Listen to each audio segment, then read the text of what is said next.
Pluribus is a TV show that shows you a lot without telling you much, unless it's necessary. And inevitably, that leads to people having, a different experience of the show.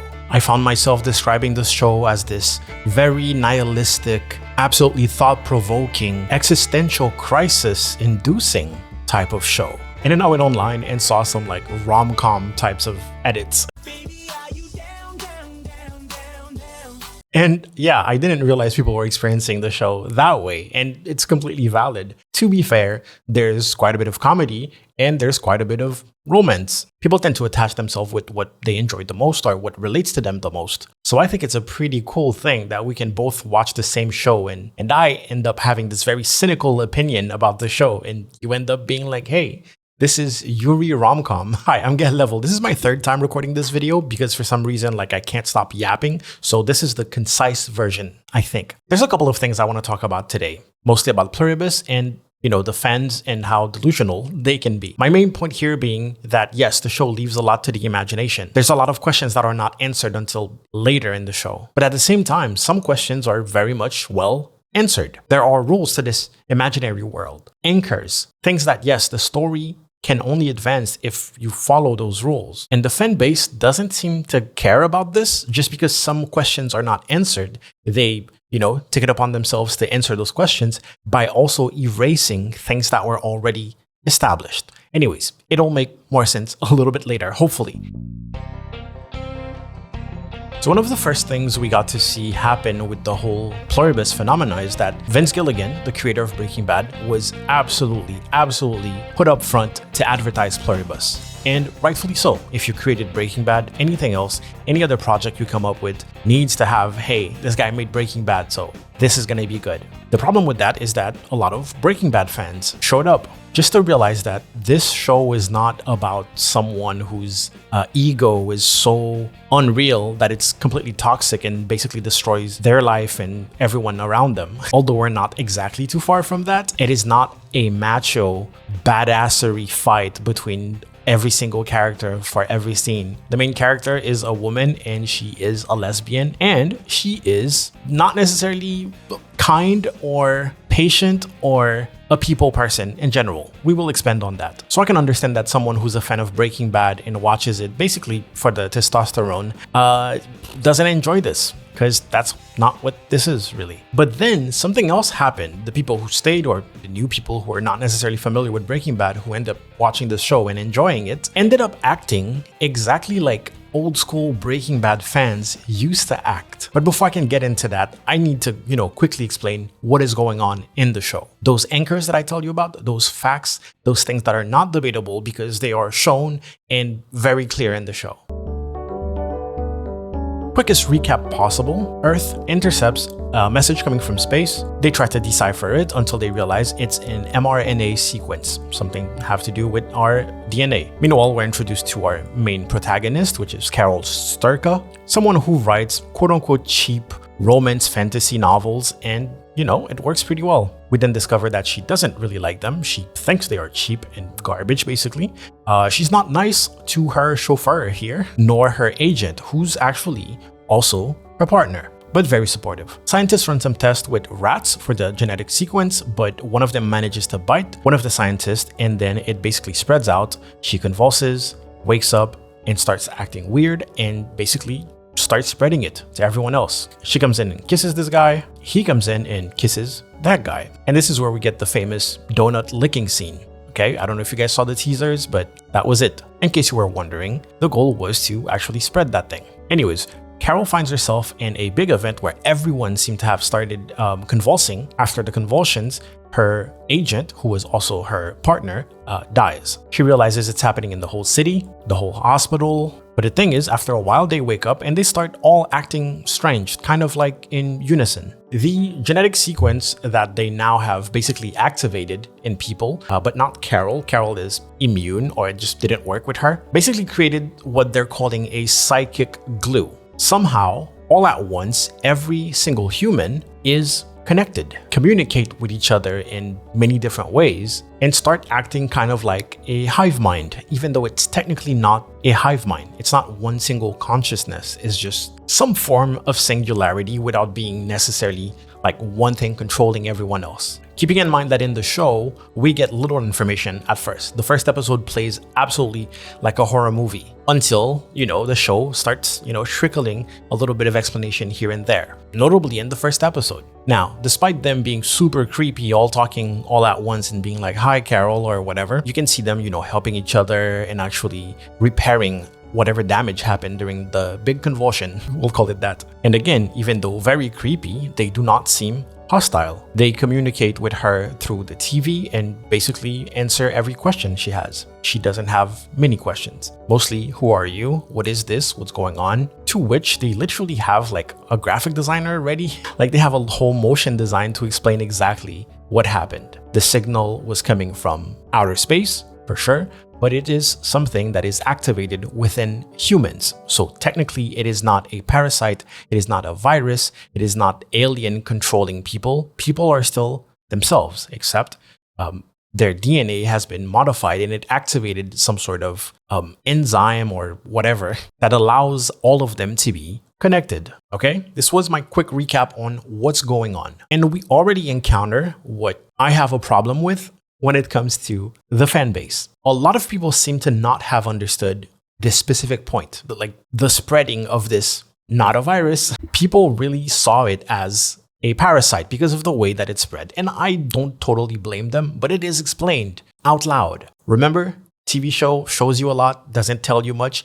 The show tells you that to make sure that you understand that those are the rules that the show needs to abide by, and you can't just dismiss them. There will be difficult morality questions later on, but if we cannot agree on what the show tells us, any conclusion that you can come up with, any decision that you can come up with based on, the situation that Carol is in, is going to be falsified by, your lack of understanding of the facts. So here's the thing. The humans, the people, are not hostile. In fact, they want Carol to be as happy as possible. They really want her to be happy. They also want her to join them. So figure out a way to get her to also get changed. And of course, she's freaking out. First day, I get it. Me too. No worries about that. But here's the thing. The more time goes on, we realize just how non-hostile they are. They are willing to share any type of resource, anything that she asks for. They are good to her, is what I'm saying, which is creepy. Don't get me wrong, but they are good.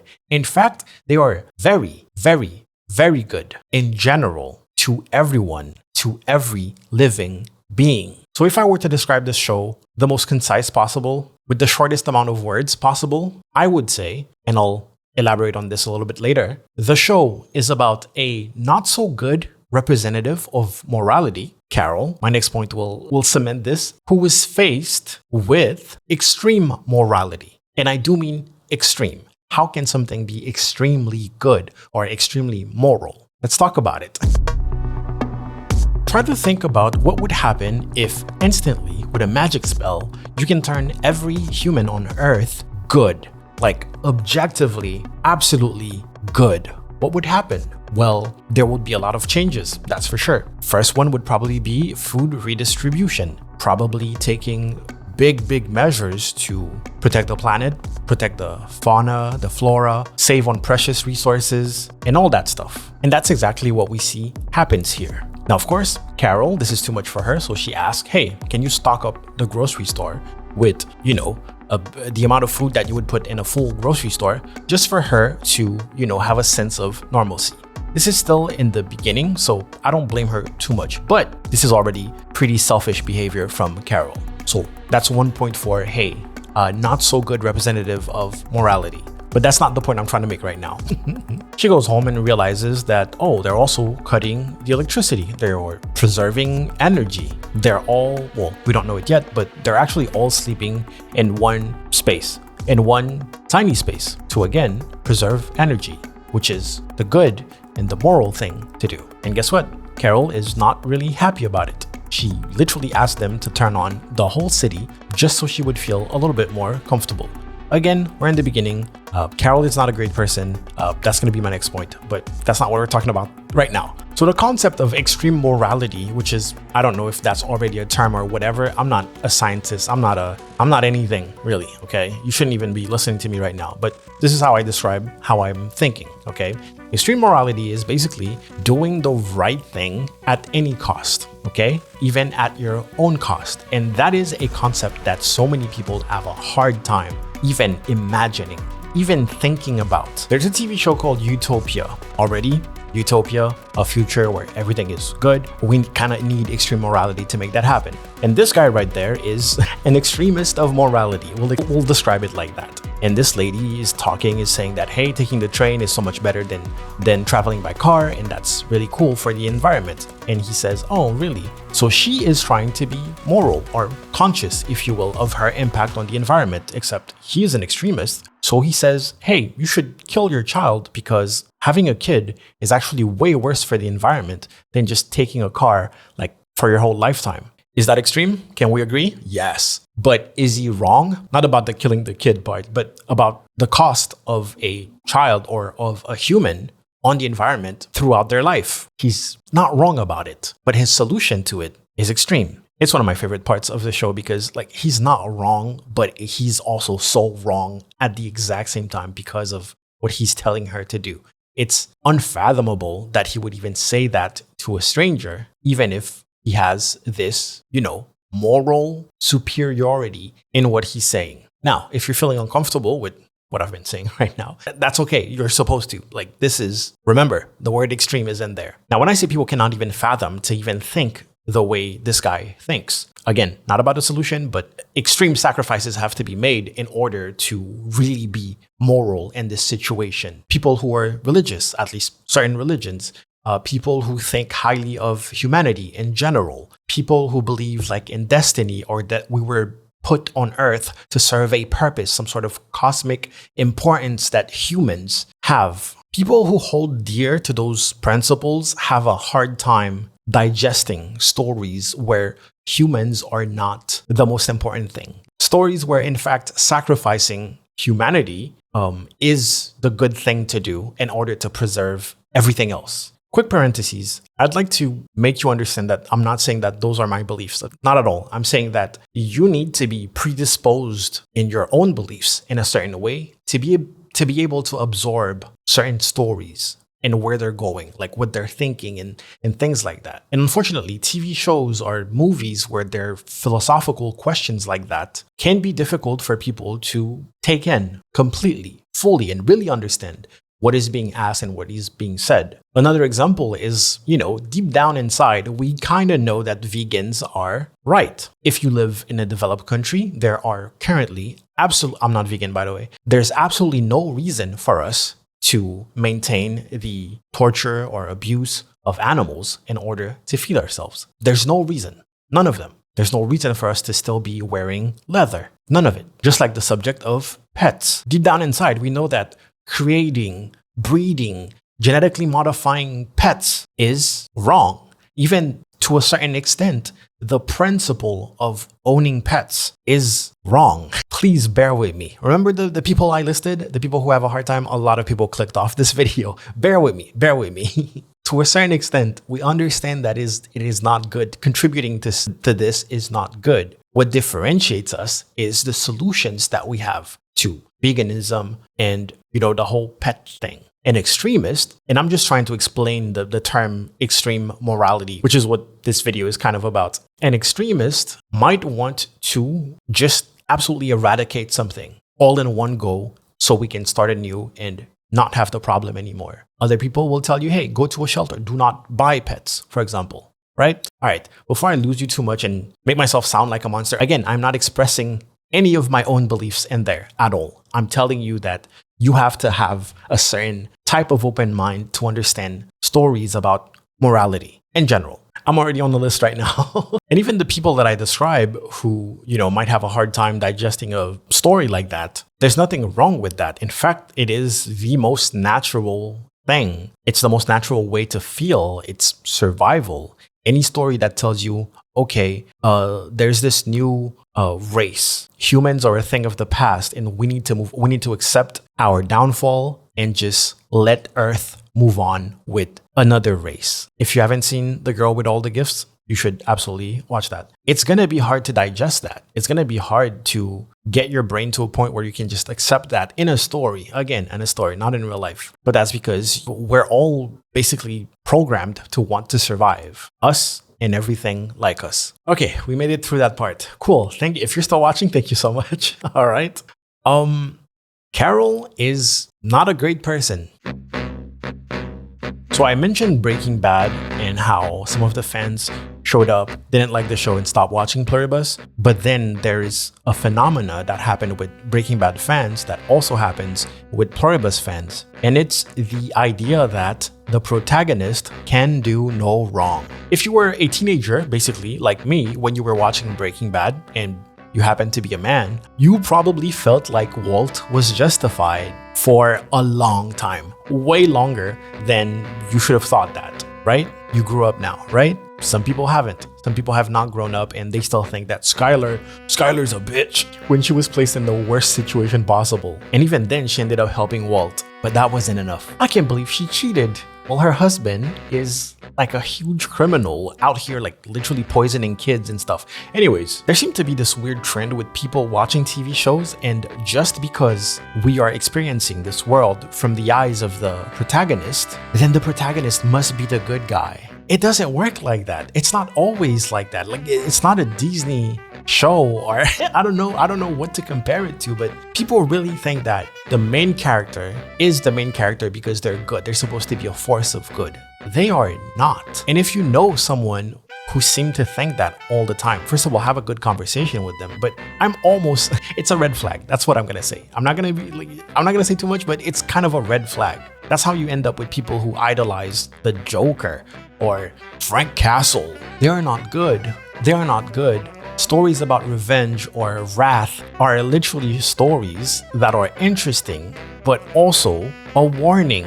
And what bothers me the most is that those stories usually go out of their way to let you know, hey, this person is unstable. Hey, this person is blurring the lines between good and evil. Actually, this person is far too gone. TV shows like Snowfall, Breaking Bad again, Walter White actually was absolutely weird with his ego, and it doesn't take him to do a bunch of crimes and kill people and sell a bunch of meth for you to realize it, because in episode 1, they actually start showing you that. Like, it's wild. Walter White did not become a monster. He was always a monster. He just didn't have the means to start hurting people around him. The whole money thing just revealed who he really was inside. You can say, yeah, the character arc is that his ego grew big, but episode 1, when he wasn't a criminal at all, didn't have any money, they still hinted at his ego. But at the same time, they explain where the ego comes from. I forgot the name of the characters, but his friends who were filthy rich offered to pay for his treatment. And I believe that's the first or the second episode. And he refused. Broke Walter White refused that because of his ego. I need you to understand how early the TV show is telling you this guy has a problem. This guy's not normal and he's not right. He's not good. He wasn't doing any of that for his family. The best thing he could have done for his family is actually get treatment. Which brings us to Carol. So the same crowd who might criticize a Breaking Bad fan for liking Walter White and relating a little too much to him, are experiencing Pluribus as this Yuri rom-com or this lesbian rom-com and absolutely swatting everyone who criticizes Carol. Even though the show spends so much time telling you and showing you that Carol is basically an asshole from episode 1. It is not an acquired thing. It's Carol pretending to smile and be happy when she's signing the books. It's Carol talking to this guy very sarcastically, not smiling anymore, dropping the facade, being kind of rude to her partner, agent, getting to the airport, seeing that her books are on the bottom shelf, not even saying the words, just do the head thing. She sees that, and then she's gonna go and rearrange the books so that her partner's books are on top. The show is telling you her diva, privileged behavior. And if the show wasn't showing it to you enough, they have this whole conversation in the bar where you can see that she has a hard time enjoying anything, basically. Anything positive, anything nice, she sees it as a burden. She sees it as cringe. She's like a teenager. But again, if you're hearing this and you're offended and blah, blah, blah, I love Carol. I love the show. I think Carol is the best person to be put in that specific position for us to have such an interesting and rich story. It's amazing. A character doesn't have to be good for you to like the character. Because you like a character doesn't mean that you have to excuse all the shitty things that they do, or if they're just, in general, a very bad person. Now, please hear me out. I am not saying that Carol is evil. Carol tries to be good, but it is within her personality to not enjoy things. First of all, just in general, not enjoy people, their company, their traditions, that everything is bullshit for her. The thing is, when Carol is criticized online, people point out to good things she does. Like she goes try to help this stranger, for example. That doesn't mean you're not a shitty person. Shitty people do good things from time to time. Another argument people have is how selfless she is when she's being proposed all those fancy things by the others, saying that when she gets on the plane, she actually travels economy and not first class, even though she is offered. She says a whole lot of no to everything she's being offered in the beginning. But the show actually shows you why. Carol is privileged. Carol is very privileged. And I know you're thinking, we know why she's, grumpy all the time. We know, okay, later on in the show, it tells us that, okay? We also know what happened with Walter White, okay? He had the girl, he had huge stakes in the company. They basically kicked him out, forced him to sell the company. The other guy took the girl, became millionaires, and he became like a chemistry teacher. That is why his ego was so hurt in the beginning, which basically led to him doing everything he does. There is an explanation. Does it change the fact that he was a monster? It doesn't. Please do keep in mind, I love Carol, okay?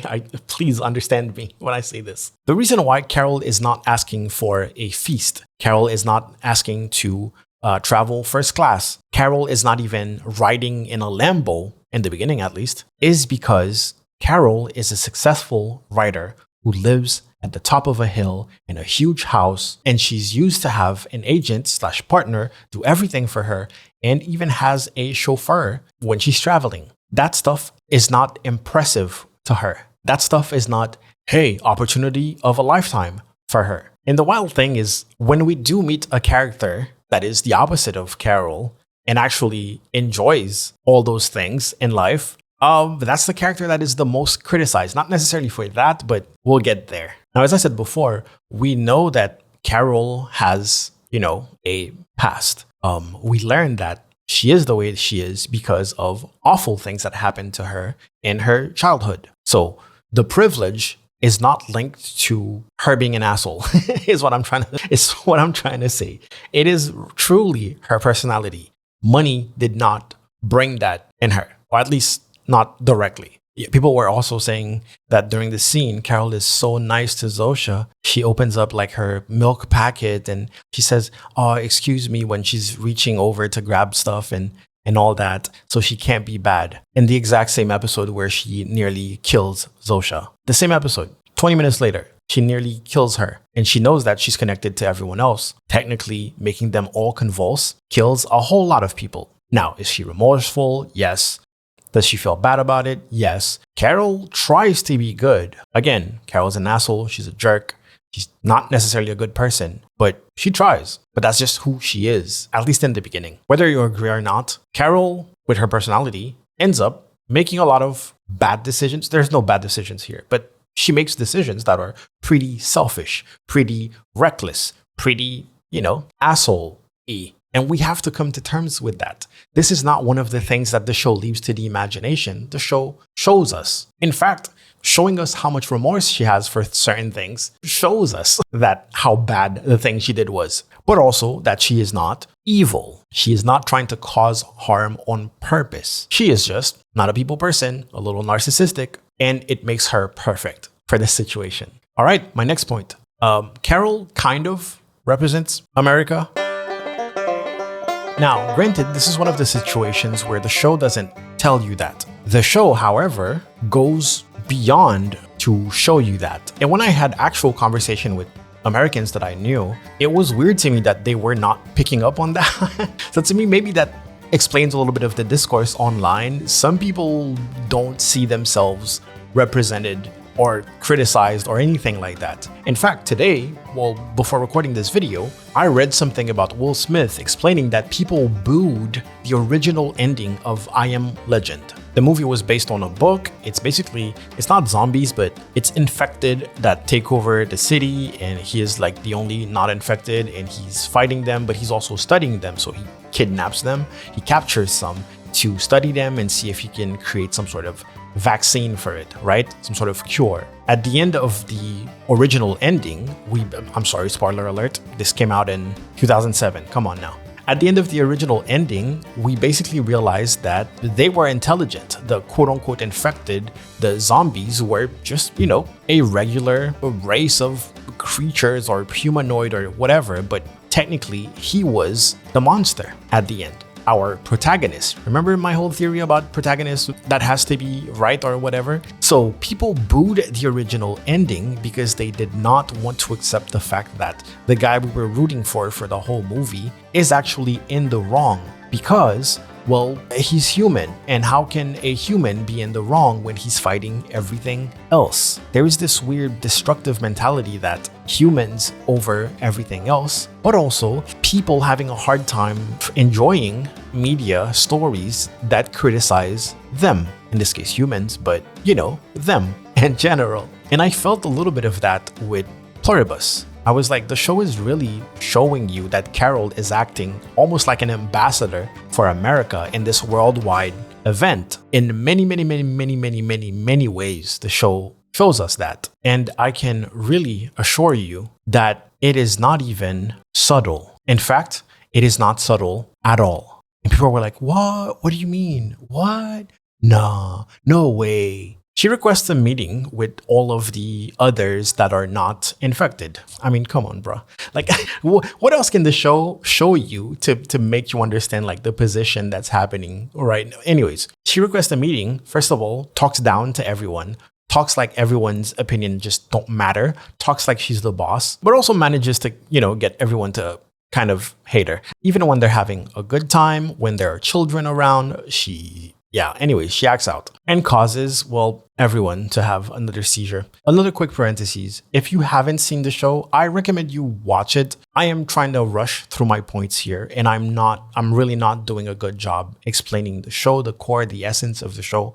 I am probably portraying Carol as way worse than she is because the show, even though established that Carol was kind of a jerk, also, goes a long way to show you in all the little subtle ways that she actually cares. She actually has a heart. She is a full-on human being. And again, she's not evil. Remember that. That's not what I'm saying. So the selfishness and overconsumption, over use of electricity, that can be debatable, whether or not that, kind of represent, the link between Carol and America, but possibly being the only person to even think of asking for a grenade, even though she thought, they would never give me a grenade. She didn't know that they would actually give her what she wants. But, she has this new thing going on with people, and they're like, hey, ask for whatever. And the first thing she thinks of is a weapon of war. I'm just saying. This scene, for example, is basically her asking all sorts of weapons of war, including an atomic bomb, if they would give it to her. I don't think any of the other ones even thought of that. Now, is that an American thing or just a privilege thing? Because I'm pretty sure the other ones probably ask for medical care, medical checkup. That's usually the first thing that comes to mind when you are not living a privileged life. And again, I've had conversations with Americans where they were like, yeah, I'm with Carol, screw the others, blah, blah, blah, blah. And I was like, you have access to everything. There's really nothing in your life right now. Americans that are in debt, by the way, Americans that are deep in debt, they were like, no, if every other human beings were connected and offered me to have access to every resource and knowledge in the world, I would say no. I would grab a gun. A gun? When Carol decides to switch her vehicle, she chooses come on, man.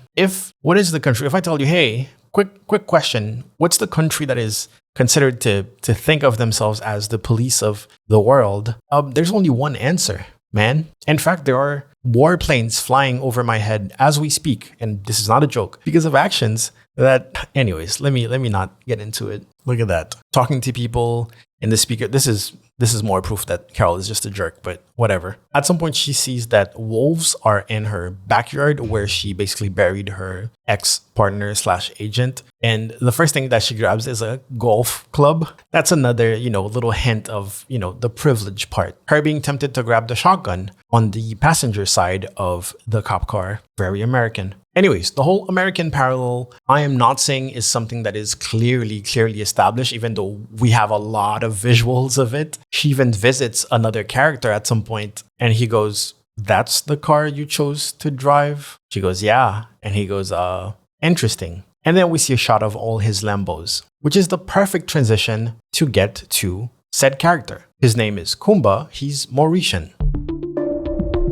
Is not American. And by the way he carries himself, we can kind of assume that he's not necessarily privileged, at least not like Carol, because this boy did not ask twice. They told him, "Hey, we want you to be happy. We'll do anything." And he said, "Bring me girls, put me in a hotel in Las Vegas and let me live my life. In fact, let's play a whole scenario where I'm basically James Bond," and all that stuff. Anyways, he is taking advantage of the situation to the fullest. And the internet hates him. Not for taking advantage of, luxury, housing and all that, but for the girls' part. Okay, this is about to get kind of icky and kind of touchy, but we are going to be talking about consent. I feel like Miss Rachel's right now. I saw on the internet that there was a debate, I guess, about having sex with the others, the hive mind. It's not really a hive mind, but we don't know that until later in the show. And I think it's a great point to bring up. I think it's one of the things that, the show basically prompts you to think about, right? But remember, episode 1, they explain exactly how the thing kind of works or what happened to people's bodies that made him able to communicate with each other. The mRNA sequence and all that, right? That is explained. That is a fact. That is not an opinion. So when we bring up consent, if there is absolutely no individualism that everyone is thinking is just one basically thought, or if there is one conscious, I think it's a good point. It's a valid point to bring up pretty much the impossibility of consent being given, right? Now, of course, the easiest open and shut case would be, hey, if that was an alien parasite basically controlling people's bodies, then yeah, you may have sex with the alien, but you are definitely violating the person's body. Remember Wonder Woman when she did that for an entire movie? She just put her ex-boyfriend into a random's body and she had sex with it. Great movie for PG-13 probably too. Anyways, just to tell you that I don't shy away from those conversations. I think they are interesting. This was definitely one of the things that I believe that Vince Gilligan, or just the story itself, basically leaves you to think about. Again, we're confronted with objective morality. The whole point of the show is to make you think, what would I do in this situation that would feel right for me, but also for everyone else? But here's my problem. Some people online who experience this show as a Yuri rom-com. By the way, I don't have a problem with the whole idea of a Yuri rom-com. It's actually pretty cool to imagine it like that, or to experience it like that, I would say, because it partially is a Yuri rom-com. When Carol ends up having sex with, I'm gonna call it the entity or whatever, jumped to defend Carol. Again, we're circling back into each of my points, and I love it. When Carol ends up having sex with the entity, the same people who were saying, hey, it's basically sexual assault to have sex with something or somebody that cannot technically consent because their thoughts are not their own, they defended Carol. They said it's not the same thing. The difference being that Carol was seduced and basically developed an emotional attachment to one single of the others. Whereas this guy basically told them, hey, come here, let's have fun and all that. So he's creepy for that, but Carol is not creepy because it's romantic. If I'm paraphrasing and I'm getting closer to what they actually said as an argument was, she was seduced. Does that sound good to you? Does that sound like an excuse to have sex with someone who cannot consent? She was seduced? Really? All I'm going to say is, if we agree that they cannot consent, no amount of seduction should justify the thing happening. Unless there's, there's no, unless she was forced, unless she was threatened, unless basically Carol was assaulted. It's absolutely not what happened. But thankfully, we can turn a page on all of that because it is later on explained in the show. From what I understand, I could be wrong. Please feel free to correct me, that there is actually individualism because it takes Carol like 7 with her privileged ass to actually ask questions on the inner workings of this whole thing. Which again, Carol being like that makes the show perfect because, well, they can delay the amount of information that we get. They can let our minds go wild before we actually get those answers. It's great. It's an amazing show. I recommend it to everyone. Anyways, to go back on the subject of Kumba, Kumba clearly wasn't a privileged guy. I'm not defending his freakiness, but since there is individualism, we can kind of all agree that, there is potential to be consent at least. But anyways, I'm not defending that part. It is weird. It is supposed to make you feel uncomfortable. But in a sense, Kumba is like a representative of what Carol is not. Carol refused all the services in the beginning. He embraced them pretty fast. Carol is trying to reverse whatever happened to everyone else. He is not, because the world is better for him, but also for, the animals. Yeah, there's a part where they basically released all the animals from zoos and places like that. They're really trying to reduce suffering all over the world. They are extremely moral. It's like, yeah, but he's weird. He's like superficial. He's in a penthouse and blah, blah, blah. He is not privileged. Well, he was not privileged. And we even see this in the scene where he's, Carol sleeps at his penthouse. They don't sleep together or anything like that. He wakes up and cooks her breakfast. He could have the breakfast order, but, there's parts of his whole old life that still stay present. And when she squashes her avocado on her toast and then she puts the egg on top of it and the bacon, he looks at her and then copies her, basically imitates her. He is open to learning new things. And in a way, he still kind of, looks up to Carol in a way. He's trying to be like Carol. Carol had it all except, mental stability or good therapy. She doesn't seem like the person who would even try therapy, to be fair. Anyways, which is a normal thing. The rich people are not all happy and great because they're rich. Being rich is the norm for them. Being rich is not the norm for Kumba, which is once again illustrated with the whole, you chose this car, a cop car. Interesting. Again, out of all of the survivors all around the world, Carol probably the only one with a cop car, but also people who are not privileged tend to, try to take advantage and seize the opportunity to live things that they wouldn't have, like having a bunch of Lambos. And every license plate is a different day of the week, by the way. It's so cool. Now, there's a character I have not mentioned yet, Manusos. I haven't seen the show in a while. And basically, the character arc that Carol goes through is healing. I really hope I don't sound like I'm hating on the show or hating on Carol. Again, I love Carol. I think Carol is perfect, but let's call a spade, whatever that expression means. The character arc is that she's slowly healing. Everything that made her that way is actually healing through seduction. Yes, the seduction actually happens. I'm not saying it didn't happen.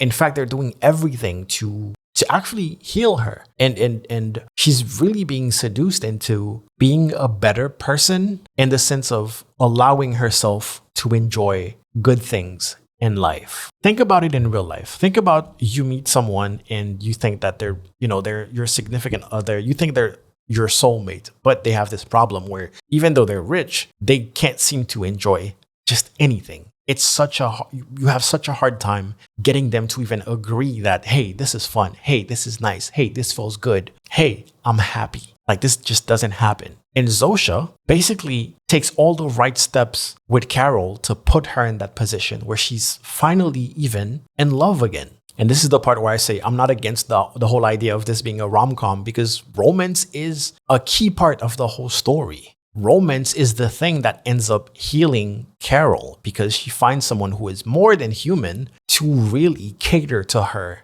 in a way that she can heal again. Okay, I said it enough times. But the extreme morality of the others comes at a cost. In fact, I said they were good. They were extremely good. Turns out they are too good. We learned this a long way into the seasons. We learned this a long way into the show, okay? Turns out that they are vegan, basically. They refuse to kill animals, make animals suffer. They also refuse to eat plants, which means they are very limited. Now, a lot of people die naturally every year. So what they ended up doing is basically, kind of smush them together, blend them and make that little milk jug that you probably saw in like advertisement and stuff if you haven't seen the show. Of course, Carol freaks out when she learns about this, and they all explain, hey, it's actually good. That's also something I love about the show. Everything that is presented as creepy, as wrong, blah, blah, you realize, oh, it's still morally extremely good. They are still objectively good, but they are too good. They are so good to the point that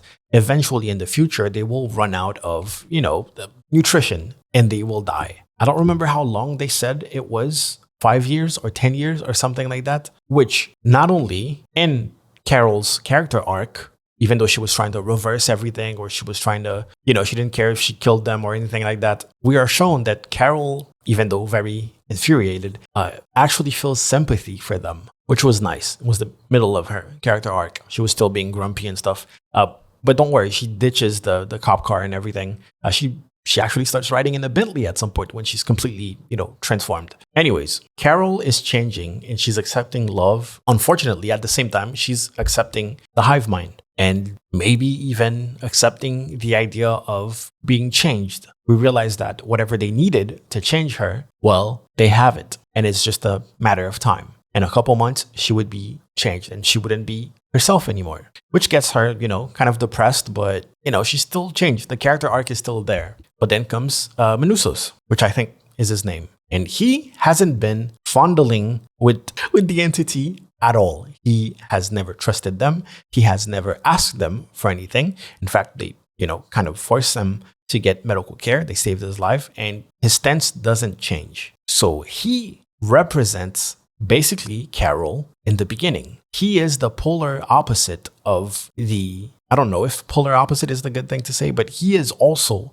extreme morality, but in the sense that he fights for humanity. He doesn't accept that those things are basically the next step in evolution or whatever. He doesn't agree with it at all. And when he gets a tape from Carol saying that there is a way to reverse it, he heads towards her. Look at that. This scene is super creepy. His mom is in the dark. I'm telling you, sometimes like there's horror scenes in this in this show. While Carol is having the time of her life, like he's experiencing it not so well. This is his mom, by the way. So the seduction just doesn't work on him at all. So while he's on his way, she's having her own existential crisis. She realizes that the love that she's feeling when she was finally feeling healed, it was pretty much all a ruse and a way to get her to join. This new partner who knows her so well, who manages to press all the right buttons, isn't really that. Her love is not real. It's a fake love in order to get her to join, which is not something that she wants to do. So she goes through this depressive episode. Zosha comes back.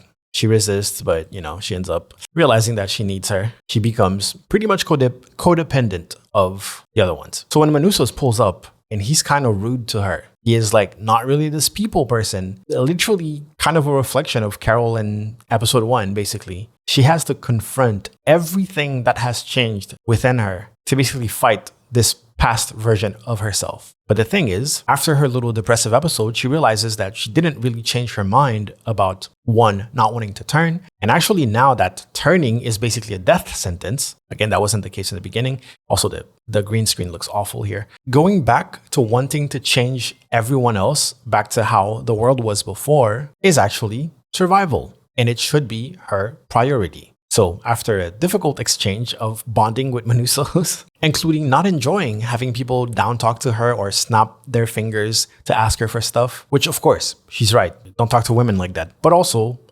we saw you nod at your partner to go get stuff. So you're not the most respectful person. Again, I'm telling you, Manusos represents everything that Carol had, spent time changing throughout the whole show. And then he shows up on the last episode too. Oh yeah, out of everyone left in the world who hasn't changed, Carol is probably the only one who shot a gun at someone else. Now, if that's not American, I don't know what to tell you, man. So we circle back to how I described the show in the beginning, someone who is not a great representative of morality, being confronted by, extreme morality. And the final episode of the season is, Carol being confronted by Manusos after spending all this time leaning into understanding and bonding with the entity. She is jolted back into her original vision of what morality is. And that is beautiful. By the way, she just dropped an atomic bomb. And I gotta tell you, when the solution to your problem is an atomic bomb, it doesn't get more American than that. It's great. I love it. I absolutely love this show. I have way more to say about it, but I think that's enough for one video. Third time recording this, I thought this would be more concise. It is not. It's actually longer than the second time, but I feel like I got my point across in a better way.